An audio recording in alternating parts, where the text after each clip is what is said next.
What if you could set your kids on a path to financial freedom before they even hit adulthood?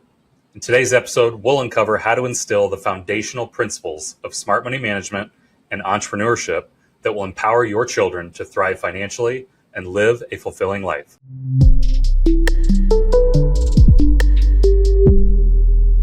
I'm Nate Crannell, joined as always by Mike Neubauer. Together, we built Grand Vision Capital and Grand Vision Family Office, acquiring multiple millions of dollars of real estate each year and helping physician families around the country turn their six-figure incomes into eight-figure net worths. Right out the gate, Mike, why is it important for parents to teach their kids the foundational principles of money? Man, I think the most important reason is because if they don't, somebody will. And typically that somebody that will teach them about the foundations of money is incentivized to teach them the wrong foundations, to put their money in different places that makes that person some money versus making that kid some money. So it's one of those things in life, you can't avoid it. We all use money every single day. I say that, you can win or lose in the game, but the one thing you can't do is step out of the game and, not play. You're stuck playing this game. So it's better to learn the principles and learn how to play the game well so that you can set yourself up for success rather than failure, having just a ton of debts and making a lot of money and not really seeing a lot for it. That's a great response. I'm trying to think of, before we get into kind of the nitty gritty of it, like what if there's parents out there that feel like, well, I'm not very good with money, or my parents never taught me, so why should I be the one to teach their kids? I'll tell you right now, because the most important way for anybody to teach anybody anything is to watch them do it. So if parents think that somebody in school is going to teach their kids about money, they'll never get to see how that teacher actually spends their money. And they may not want anybody to see how that teacher spends their money. They might say one thing and do something different. So there is no good answer for somebody else teaching your kids, because they are going to watch what you do and how you live your life, and that's how they're going to learn the principles. You can speak till you're blue in the face, but if you live opposite than the way you teach them verbally, they're going to follow in your path. So the reason that you are the one that needs to teach the kid, and if you don't feel prepared, you need to get yourself prepared, because they're going to learn by watching you. So maybe self-education is most important right now, and you can teach both of you at the same time. As you're doing self-education, you can have a conversation with the kids and say, have you ever thought about this? This is what I'm learning about. And if anything, if you don't feel like you're teaching the best principles, at minimum, you are teaching them that you need to learn about money and creating that intrigue. So at least the child realizes this is something important to learn about. It's not the end all be all, and it's not the most important thing in our life, but it is an important factor of our life, and we need to learn about it. Absolutely. It's kind of like the big brother theory, right? Like you and I both have young kids. We know they're always watching us, right? They're always looking at what we're doing. They always want to, I don't want to say emulate, but a lot of times copy what we do or what we say. And so I think it's kind of that big brother mentality of like, if we're always being watched, we're going to be on our best behavior, or we try our best to be on our best behavior as much as we can. And so whether that's, cursing or how we treat our spouse or how we interact with other people, those are big things too. But like most people don't think about money, I believe. And so, kids, we're not talking like 2-year-olds, but even as you get into elementary school and junior high and high school age kids, they're watching what we're doing with money and how we talk about money and how we use money and how we save money. And so I think just that mentality of like, hey, we're always being watched. And so we need to do our best to be able to show them what is going to be best for them. Just like you said, they're monkey see, monkey do, right?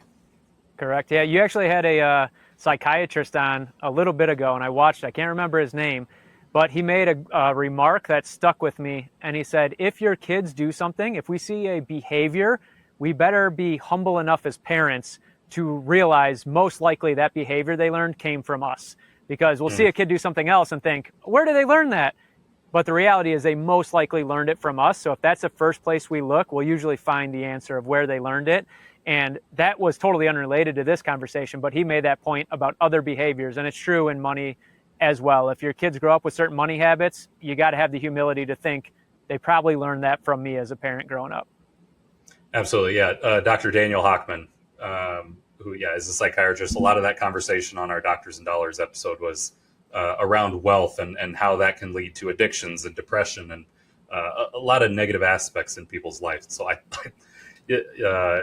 this is a good conversation to actually bring up that conversation, and that as you're building wealth, as you're using money as a tool, there's definitely bad ways to do it, but there's also good ways to do it. So that's a good episode for anyone to watch as they're thinking about really the psychology of money. As we think about this exercise, somebody hears this and they're like, all right, yes, Mike and Nate are right. I need to be the one that starts providing those foundational pieces, those foundational principles of money to my kids. What's that first step as they take on that exercise and start the conversation with their kids? What's the first step? Yeah, I've thought about this a lot because I do it naturally with my kids, but it's hard to think of how to actually teach what I'm doing, so just kind of do it. But when I was thinking about that, actually the first step, and this is where most people miss, is teaching the child delayed gratification. I really believe, and I've studied a lot of wealthy people to kind of understand what are their beliefs. Delayed gratification comes up very often in the fact that if you can put off something you want, something you desire, just a little bit longer, the compounding of that little bit longer just has tremendous impact down the road. So I think that's really the missing piece where people want to focus on chores, saving, investing, charity, whatever it may be. I think that first crucial step is teaching delayed gratification. And the most beneficial part that is the first step is that you can teach that starting at age 4 before the child even understands money. You can start teaching that principle and building it in so that when you add money later, that muscle is already there for them. Yeah. Give us an example how you've leveraged delayed gratification with some of your younger kids, that it doesn't have to do with money, but the actual idea of delayed gratification is being used. Yeah, so I'll give a very young one, and then more of kind of we're adding money in and how does that work. So very young one, the kids want to go to the park, for instance. We've done this a million times. They want to go to the park, but as soon as you say, yeah, we're going to the park, what do? They're not like, okay, in an hour, I'll wait patiently, right? Yeah, they talk about it right away. Yeah, when are we going? When are we leaving? When are we going? Mm-hmm. So that is the act of that delayed gratification trying to be avoided. We want to go right now. As soon as we know what we're going to have, we want it immediately.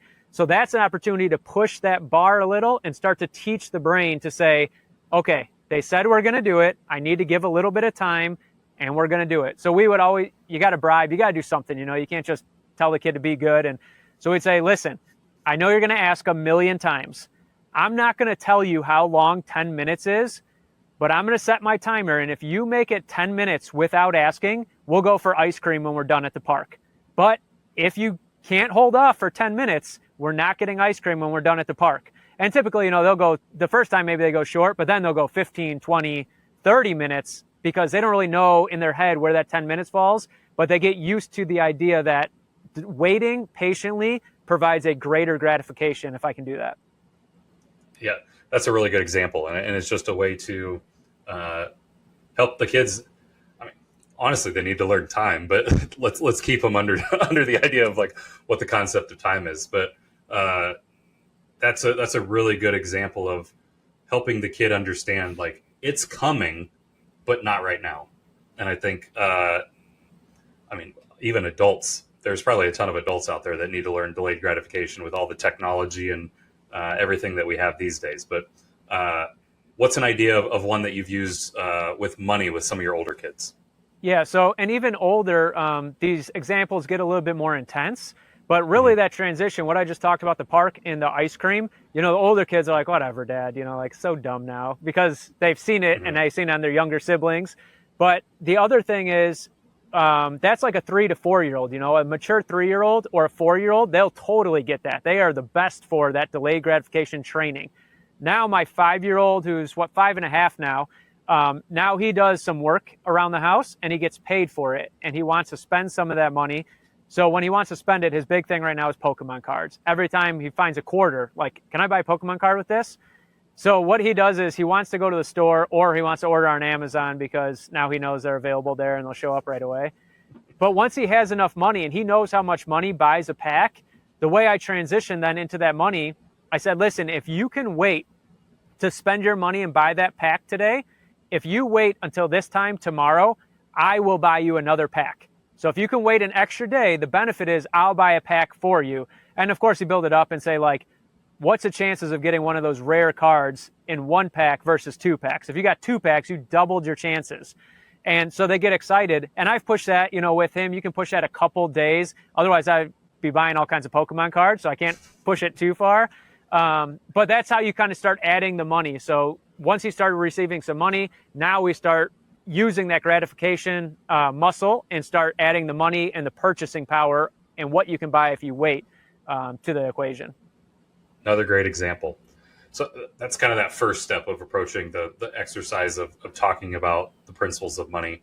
What's kind of that next step? How does that gradually move into the next part of the conversation?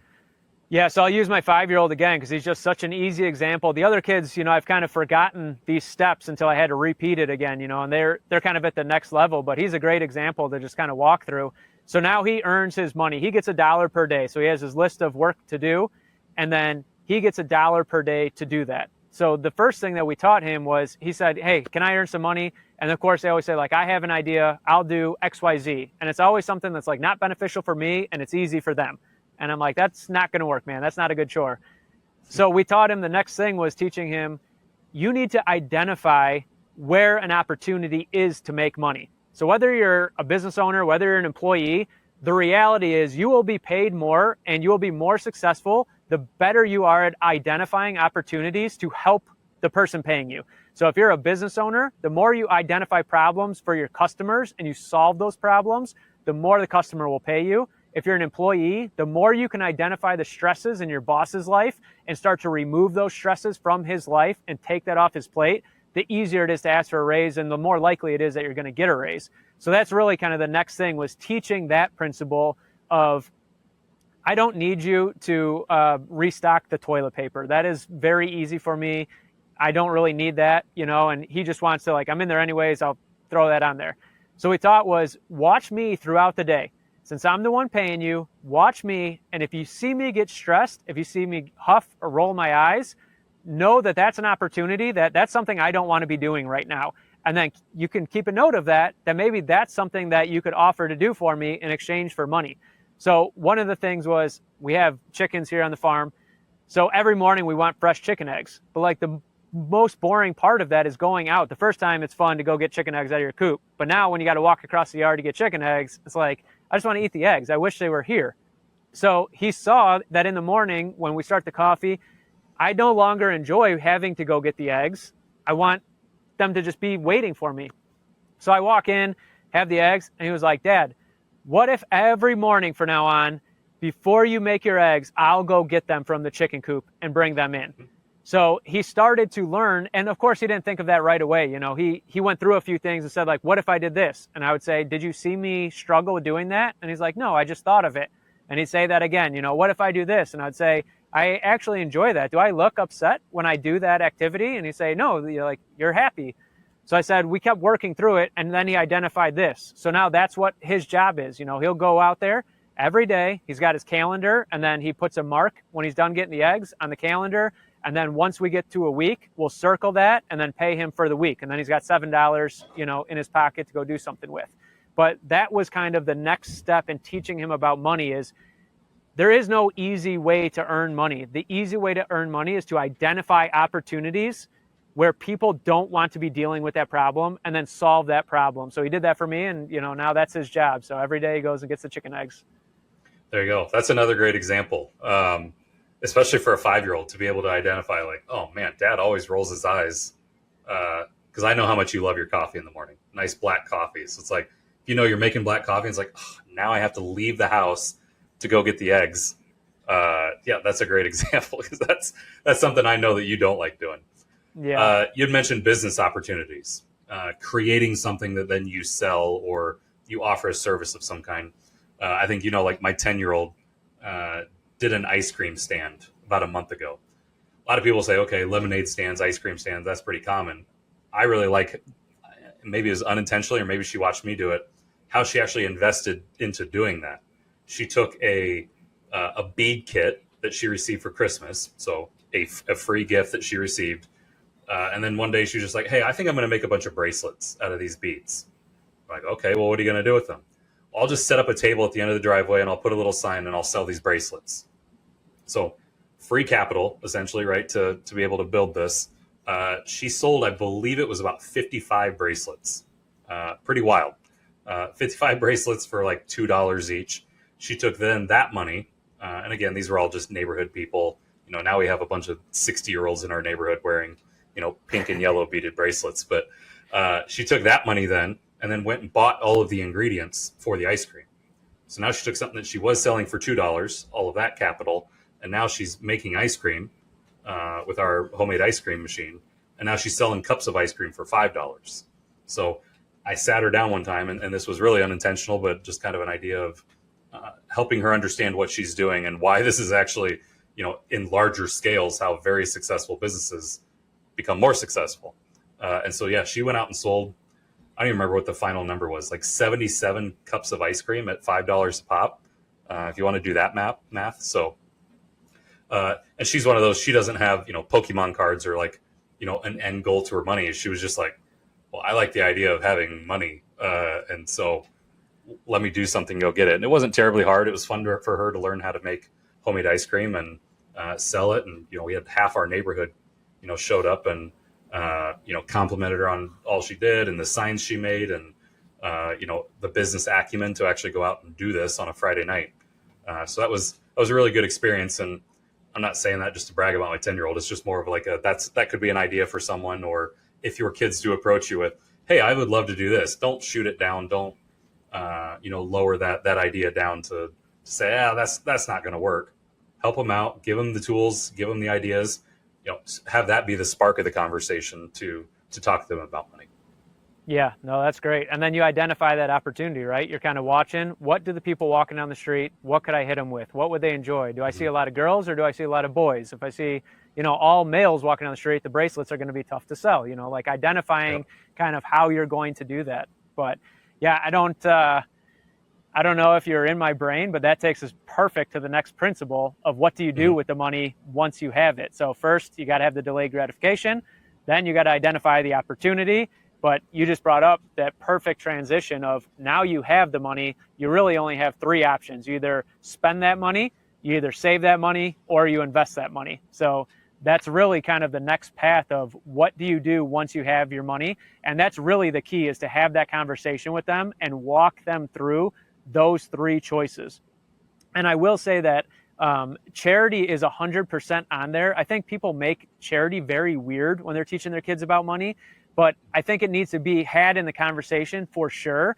But they always just kind of make it awkward and make it just like right in there as a piece of the puzzle. But really, I kind of explain the charity piece as that could be spending or that can be investing. So when you put your money in charity, you're putting it towards a good cause. You're really kind of putting a good karma out there. It's just the right thing to do based on most religions out there, really, that you want to do good and put good into the world. So really, that's an investing into your future, into your life, into just how you feel every day. But the charity can also be on the spending side. So you need to be wise. You can't just write a check to fulfill a checkbox of I donated because my parents said always do 10% to charity, and you just want to check that box. You need to know where that money's going and really have an idea. And I think, from my experience, we're heavily involved in Guatemala.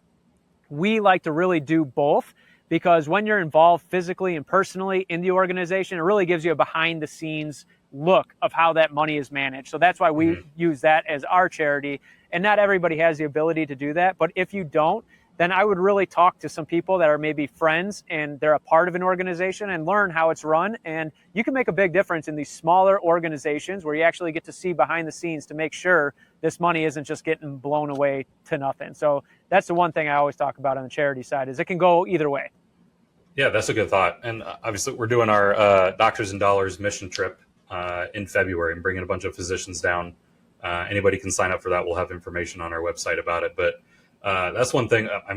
My family is going down. My kids are excited to come down to Guatemala just because they understand the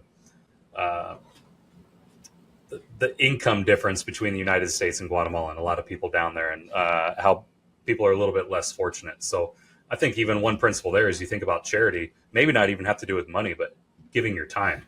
Like I know you and your wife have given a ton of time to that school and a lot of resources and ideas and effort. And so those aren't even money related. Like you said, being there in person gives you a different perspective. And you're not necessarily, you are spending money down there, but you're also spending time. And I think that's a good principle to even share with kids to help them understand that volunteering your time is sometimes just as important as donating money. Yeah, 100%. I am super excited to introduce to you the Doctors and Dollars 5-Day Financial Challenge. I'm Mike Neubauer, I'm CEO of Grand Vision Companies, and I'm the one that you see on the Wealth Wednesday and Daily Dollar episodes with Nate. So Nate and I are partnering again to do something even more exciting, which is the 5-Day Challenge. We're taking the best of all of our episodes, all of our expertise and knowledge, and we're condensing it into an impactful and purposeful 5-day presentation, 1 hour per day, for 5 days to give you everything you need to build that foundation for your financial future. So if you're looking to gain the pieces, you want those puzzle pieces and find out how they fit in your financial plan, head over to the Doctors and Dollars website, join us on the 5-day challenge. We're putting it together for free, so you got nothing to lose. We look forward to seeing you on the inside. So as you're thinking, you named those 3 principles earlier, spending, saving, and investing. Obviously explaining the differences between the 3 is important, but let's talk about each one individually first. So as you're talking to your kids about spending their money, what are some of the ideas and that you're sharing with them? Yeah, so when they're young, we'll go back to my 5-year-old. Now he's got his money. We already did the Pokemon example. But the first thing we do with him, and I do this every time I give him his money, and same thing. Now he thinks it's so silly, like, Dad, stop. I said, why are you doing this, And I'm like, but you don't realize how valuable these principles are. So he gets his $7, and I always have another couple bucks in my pocket when I give him his $7. He gets his $7, and then I say, okay, what if we want to spend this money? And I'll say, give me $3. And he'll give me $3, and I'll say, okay, you're done, go away. And he's like, no, give me my $3. I'm like, no, you spent that $3, so you don't get that back. You maybe got something in exchange, but typically that exchange is for something that is fleeting, temporary. It could be a Starbucks coffee. Even a new vehicle, is going to depreciate down to nothing at some point. So anytime you spend your money, you will likely get something in exchange. But the reality is that money is gone forever. It will dwindle back to nothing. It's just how long it takes. So, of course, I can't just take his money. But that's how we teach that principle of just when you give your money away and you put it out into the world, it's gone forever. There's no way to ever get that back. So we have him give me $3.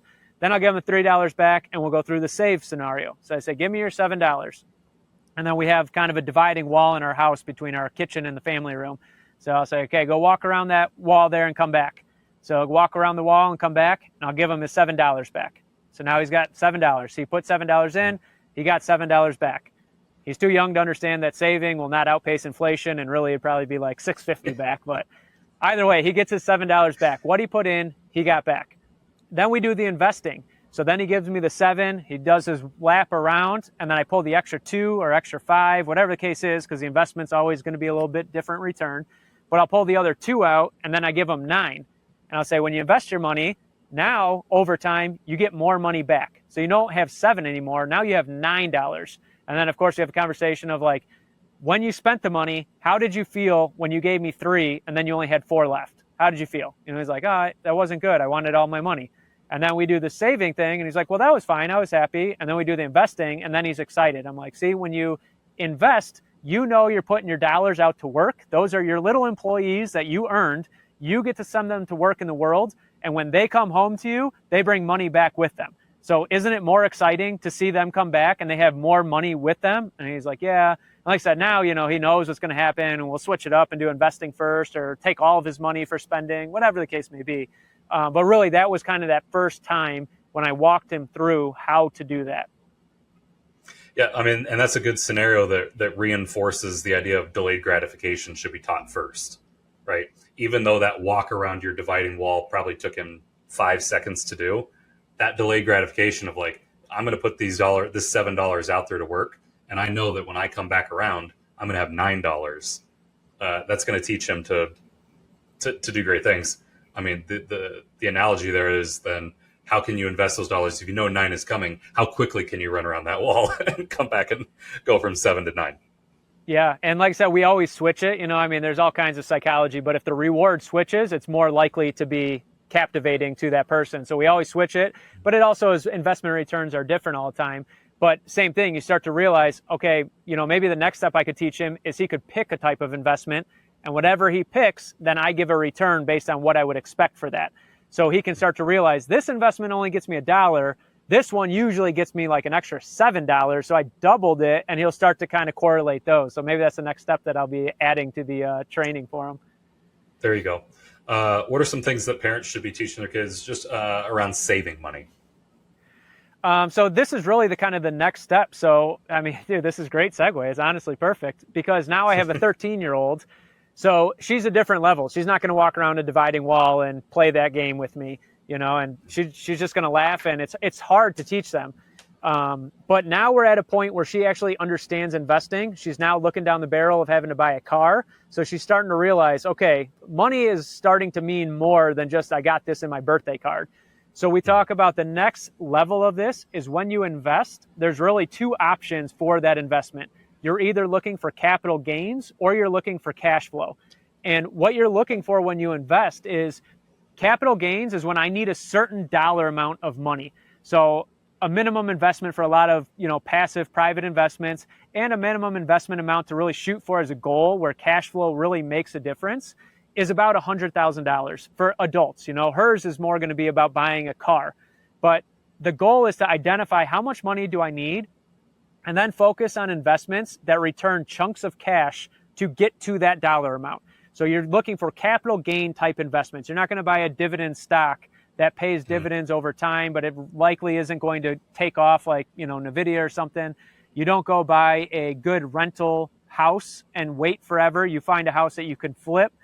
Different opportunities that come up. For a kid, when I was 16, my dad and I did buying and selling cars. So he would go to the auction, buy a car, we'd clean it up, and then I would drive that as my car until it sold. But it was always chunks of money that you would get. So that's the first thing. And when you talk about saving, to me, the money goes into the savings account, but just enough until you have enough there to go ahead and make an investment towards that capital gain. You're never going to save your way to that dollar amount, that goal that you need. Let's say you need $20,000. You're not going to save your money and get to $20,000 anywhere near as fast as if you save $5,000 and turn that $5,000 into 8 and that 8 into 12 very quickly. And that was the exact example you gave of your daughter, Taylin. She took the bracelets, immediately reinvested into something else, and was off to the races to make, a few $100s. Well, it would have taken her a year or two to save a few $100s. She did that in back-to-back weekends. Yep. So the saving is just until you have enough to go after a capital gain investment, and then you start chunking that. You're still saving your earned income, but you're taking those dollars and chunking them to get to that minimum dollar that you need, that goal that you have. And then at that point, you can start to identify, how do I pay for cash flowing type expenses in my life? And you start transitioning some of those dollars. Yeah, give us an example of, I know you said the flipping cars example, but give us a scenario that parents could use for their kids to teach them investing. Yeah, I mean, the ice cream one was a great example of investing and doing that kind of jump, approach. If you listen to some people on the internet, there's so much, I've never done this, but there's so much opportunity in garage selling and then selling on Amazon or eBay or even Facebook Marketplace. So a garage sale is you have to stumble upon that product to identify and say, oh, I need this. You can go and get a great discount on something at a garage sale, and then you bring it home. Maybe you got to clean it up, but maybe not. And now you list it on Facebook Marketplace, and now you actually have a title and you describe it. So now you are telling the world, this specific item exists and I'll sell it to you. Where at the garage sale, they didn't know that item existed. So now that's how you get a premium, is because now you advertise that this specific item is available, and you can buy things at the garage sale all day for $5 and sell them for 20, no problem doing that strategy. So that'd be a very basic one. As you get older, kind of the car example is a great one. Your example with the ice cream kind of fits in the middle there. So those are some examples of chunking up to buy those types of, to invest in those types of investments that get you chunks of capital. Yeah. So what I'm hearing you say is finding opportunities to create margin, to buy something at a garage sale for $5, sell it on Facebook Marketplace or anywhere for, let's say, $20. Finding that margin in amongst a lot of those things, and there is a lot of those examples out there. I know when you and I were kids, that wasn't something that was taught to us. That wasn't something that you heard, Billy down the street was doing it. It was definitely not a normal thing. And so I think just the idea that we have that capability, we now have social media, we have, Facebook Marketplace wasn't a thing until probably 6 or 7 years ago. And so allowing your kids to use these tools or helping them, maybe they use your Facebook account, but like helping them use tools to their advantage, to be able to take savings, invest it, and grow it for something that they do want to buy, like a car for a 14-year-old. Yeah. Like you said, nobody is ever like, dude, Billy identifies the best margins in the neighborhood. That guy is just crushing Facebook Marketplace. Nobody says that. Yeah. I was going to say, to dial down, to even be more specific and really take this home, if you want to teach your kid this, the easiest thing to do to identify margin, and this is, basic example from real estate, you look at comps, you see what is the likely sale price of this item, and then you identify houses that are listed for below that price. So first you know the price, and then you find opportunity. So in a garage sale example, if you want to teach your kid this example, you go with your cell phone, you walk around, and you find some unique items that you can identify, and then just type into Marketplace the name of that item, or type onto eBay, Tyco Beanie Baby Toro, and see what that is selling for. And now the market price. And if it's selling for $10 and they're selling it for $1, there's a $9 margin there that you can capitalize. So you identify things that you can find quickly on the internet, find a marketplace and what it's selling at. And even if it's listed at that price, right, you're now at a garage sale, you can negotiate knowing the sale price that you're going to get. So if it's worth 10 and it's listed for 10 at the garage sale, maybe you say, you know what, we're going to buy some other things anyways. Would you sell that Beanie Baby for $2? And now you just negotiated your income there to create that opportunity. Yeah, that's actually a good teaching exercise for spending as well.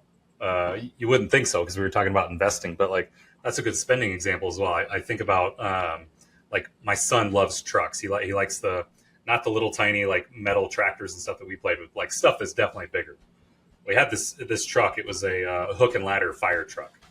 He saw it at, I believe it was Walmart. It was like $29.99. I'm like, I don't know, like $30, dude. Like you're gonna break this thing in 2 weeks. Like, do I really want to spend $30 on that? So then we went to Facebook Marketplace. It's like, well, now we found the same thing. Well, it's pretty close to the same thing on Facebook Marketplace for like $10.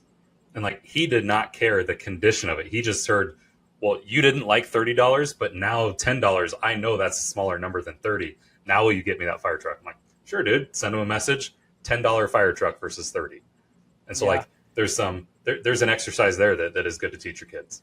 Yeah, and if you flip that and even add one more way to teach that investing and spending, when you go out and do this garage sale example, that child will be enticed by everything there. There'll be a trampoline and a new bike, but they're going with $10 in hand, and the purpose is to invest that $10. So you teach them that this money is for investing. We've set it aside for investing. You can't be intrigued by the new bike and blow that $10. So you have nothing left to invest then. So you're enticing them the whole time, and you train their eye to avoid the enticements, but focus on opportunity. And now they're walking right past the trampoline and the bike, and they're starting to identify, that looks like something that might sell. That looks like a collectible that somebody may pay for. And they start to train the eye to identify those opportunities and not the things that are going to spend your money. Absolutely. I think one way to put a good bow on this, and one thing that listeners may be thinking about is like, when is the best time to open this door and have these conversations with your kid? You've given examples of a 5-year-old. I have a 10-year-old. You gave an example of a 13-year-old. Like, what's that number look like? Do you think that kids will understand it, but can actually go out and practice those principles? Yeah, it's hard to put an age on it, but you really just kind of pay attention to the feedback, because I actually have kids of different ages, and some picked up on it very young and some just had zero interest. So you kind of keep introducing it and see if they're going to take the bait. But you start with that delayed gratification. We talked about kind of a mature 3-year-old, maybe a 4-year-old. For my son, around 5, he wants that responsibility of having a job and going to earn money. We're talking about the garage sale examples. I would say that's pretty similar to kind of that 10-year-old range, somewhere in there, to start kind of understanding the idea that I can invest money to buy something for a discount and sell it for more. And then my 13-year-old, she's a great example of what we were talking about for those capital gains, but she's also a great example for the cash flow investment side of things, because she wanted a cell phone, and the only way to get that cell phone was to find a way to earn $20 per month. And the way we set things up is we just teach them that you cannot add an expense to your monthly income statement unless you have unearned income that will cover that. So you have to have investment income. You cannot trade your time for that $20. But if you have investment income that will pay you that $20, then you can take on that liability because you don't have to go work for it. You're not trading your time. You're not becoming a slave to the person who's giving you this deal, and you got to go spend your time working just to pay for that. So that's a great example, as well as around that 13, you have to buy bigger chunks to be able to buy a car, but you're also starting to want some things that have a monthly bill attached to them. And that's when the cash flow side of things is, time to teach them that. Yeah, and I think that example resonates with a lot of folks because kids are getting younger and younger these days on when they get their first cell phone. And so for them to be able to understand these solid principles that help them learn how to make money and then either spend, save, or invest it, but also to get some of those more luxury items that most younger kids don't have. I think that's a great opportunity for parents to start instilling those. So we've talked about delayed gratification. We talked about identifying how to earn money and business opportunities. We talked about what to do with that money once you have it, right? The differences between spending, saving, and investing. What are some of your final thoughts? For those parents out there that I don't want to say they're nervous to talk to their kids, but maybe they don't think I don't even know how important this really is. What are some of your final thoughts with there?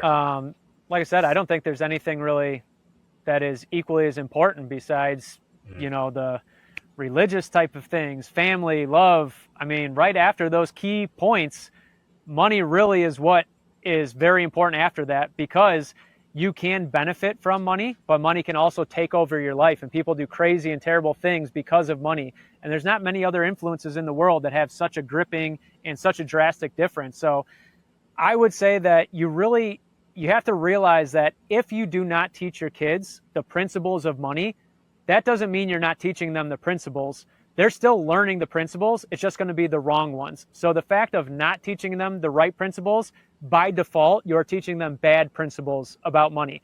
And if you're not teaching them, they're learning it from somewhere else. So you really do need to focus. And it's not crazy. What do we have? 40 minutes or so. Within 40 minutes, we've really walked through some very in-depth kind of ways that you can introduce this to your kids.